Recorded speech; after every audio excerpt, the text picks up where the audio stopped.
I don't know.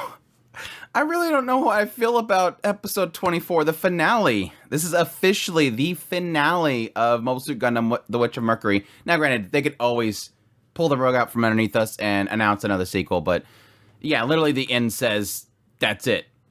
Now, it could be that's it for this story, but there's still going to be a story within this universe. Who knows? But yeah, my biggest beef with this episode is that it just felt like it was jumping all over the place and it not really explaining how character here to here to here to here and then doing a lot of fake outs. I don't know. It felt weird. It really did feel weird. I think it's a good conclusion, and I always love time jumps. So we got at least a 3-year time jump. We got to see where all the characters go at the very end.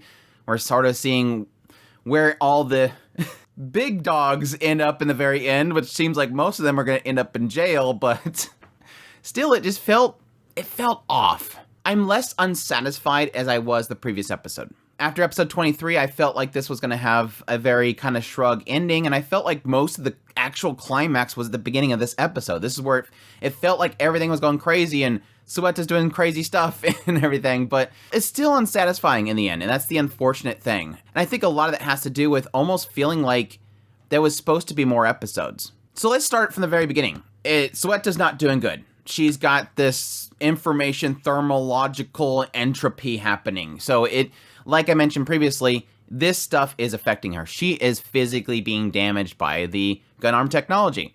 And as we see at the very end, it looks like it's something that's going to take a long time for her to recover. Though she's not dying. Like Andrew's prediction, she's not dying. And I think that was sort of the narrative they were kind of pushing with this episode. Is Suletta making a choice to go save everybody. She wanted to save Eddie. She wanted to save Mom. That was her goal. And so I felt like narratively, I guess they didn't want it to be ending tragically. There is a side of me that almost believes that they possibly pulled back, like the writers pulled back after all that upset that happened at the end of the first core. Like they were afraid of people being upset, like with the whole tomato smash part. I don't think so. I really don't think so. But there is a side of me that kind of thinks that. But yeah, she goes into Quiet Zero and Mom's like, "Oh, good, Suletta, you brought Eddie. Lock her up and we'll get her going again. We'll boot her back up. Everything's gonna be great." And then yes, Suletta says, "No, Mom, I'm not gonna do that. I'm not gonna give you her." And this is sort of the point where Suletta is pretty much telling her mother, "No, I'm not gonna listen to you anymore," which is huge for her, honestly. Munin uses this comms in order to communicate to everybody. It didn't really specify if they hacked into everything or if it was specifically Suletta was allowing the system to broadcast out. But they basically have her hacking into everything, all the comms of all these locations, apparently out to the moon too, to notify everybody that they're liquidizing all of Bennett Group.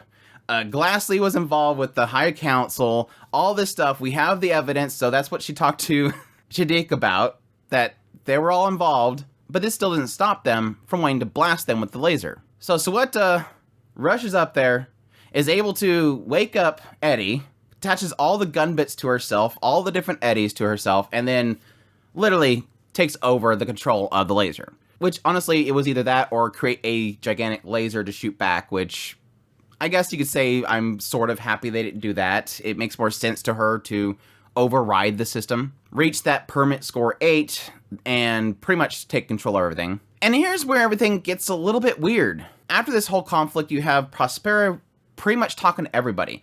It seems as if all of the spirits of long dead people are all sort of in this data storm or something. You could say that's almost starting to imply this idea of anybody that gets involved with the gun arm technology sort of reaches this point of spirituality within the data storm itself.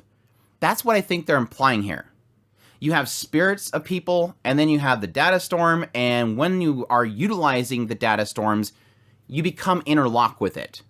So it's showing Prospera as she's seeing a whole bunch of different people within this sort of data storm. She's seeing her husband, she's seeing her whole co-workers, she's seeing Dr. Cardo, and eventually talks to Suletta. Now, it's implied here that Suetta's not in there, but she's talking to her remotely. And Suletta's talking about how she wants to support her mother, whatever she wants to do. Even if people call you a criminal, I'm going to support you. And it's like, you just literally took her down. I didn't get that part. But I still get this idea that that she knew that her mother was doing a good thing. Mom was trying to help her daughter. She didn't want revenge. I think she did. She didn't want revenge. She wanted to help Eddie. So she wants to support her, even if they will call her a criminal. And then Eddie shows up, which was pretty emotional. I have to admit, Mama seeing her daughter, after thinking that her daughter was just completely deleted, she's very upset, obviously. It's very emotional. But Eddie tells her, I want to go with Suletta. I don't want to be apart from Suletta anymore. I want you and Suletta, both of you. I want to be a family, basically. Now, here's the weird part. Again, Prospera is inside of Quiet Zero. It's seemingly that Suletta is remotely talking to her. Eddie is remotely talking to her. She's still in this chamber. Now, I guess they could be in a container leaving the facility, but then it shows Suletta over here, and she's calling out as if they're going to disintegrate because Quiet Zero is disintegrating on a particle level. And then it cuts forward and it talks about how, no, Suletta pulled them out of there and got them out of there. And it's like, well, but make up your mind here. Was this a fake out? It sort of implied that everybody inside of this Quiet Zero just disintegrated, but then they didn't. This is where it's starting to get really, really shaky for me. And that's sort of something that's been happening throughout the entire episode. Constantly people moving here and here and here, not saying how they're getting around. I mean, how did we go from the point where they were being held captive inside of Quiet Zero to apparently in a spaceship outside of it? You have that case with the very beginning. I mean, they go out there and they get Suletta and then they teleport back into a spaceship, and then they teleport back to the Colin Bird, and then they rush out there to get Eri. All the while over here, Mira and them get taken captive. It's just, again, it kind of jumps around, but that's nitpicking. But all that stuff aside, it has a great ending to it. Just kind of this jump forward. You see that Nika gets out of jail. She gets her certification, so she gets to move on with her life. Ellen ditches Peel Industries and apparently goes to help Gil rebuild the school itself and get them everything they need to rebuild the school. Apparently, everybody loves the school at this point. I don't know why, but everybody loves the school at this point, so everybody wants to spend the rest of their life working at the school. Miran's trying to help a lot, to help rebuild and stuff like that, and helping move all the assets to the Earthians. They're talking about how the space stations are going to steal the stuff again. He's like, well, then we'll deal with it then. Petra is still alive, and she's trying out the Gundam technology. So that at least implies that the Gundam technology is still around at this point. And yes, the confirmation everybody was waiting for. You have Myorin leaving a meeting with Shadiq. Shadiq apparently is taking blame for pretty much everything. And as she's leaving, yes, Eddie is still alive. She's talking to Myorin and says, sister-in-law.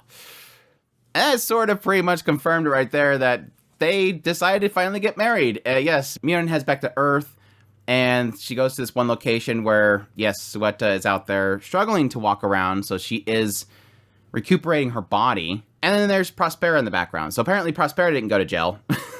Apparently Prospera got out scot-free. I don't know. It does imply this entire time jump forward that all these different people involved with the industry and stuff are being investigated. And again, like earlier, Myorin indicated with Shadiq that he is taking blame for everything. So he's taking the blame for what Prospera did. Again, she technically was involved with the whole massacre that happened on Earth, but again, he's taking blame for this, and so apparently Prospera is scot-free. It's weird. It's fine. But yeah, when Suletta comes up there, you notice that she has a ring. Myorin has a ring. They got married. Yay, they're getting a kiss, though. They didn't get a kiss, though. So everybody didn't get everything they wanted. But it was still cute. It's a cute ending. My prediction was even if Suletta didn't die, that there would be some sort of, her life is cut short. And that sort of is what they imply with Prospera herself, that she had gotten this sickness. I don't know that Suletta got that sickness, but it would indicate this idea that your body is going to start to decay over time. And that's what happened with Prospera. She's paralyzed. So there may be a possibility that eventually, yes, Suletta will still succumb to what she did and will become paralyzed and unfortunately have her life cut short. So I'm not wrong. Not that I want that. But no, this feels weird because I don't have anything to really kind of predict now because it's over. But I still enjoyed it in the end. Don't get me wrong. Really great journey itself. Just a little bit of a ending, a little bit of a shrug ending. That while I'm happy with how everybody gets happy endings, it wasn't that satisfying. And I think that's the difficulty. Not that I need people to die, like I mentioned last episode, but more so that I need impact. I didn't really feel impact. I didn't feel like things changed. I didn't feel like things got overrun. I didn't feel like things got taken down.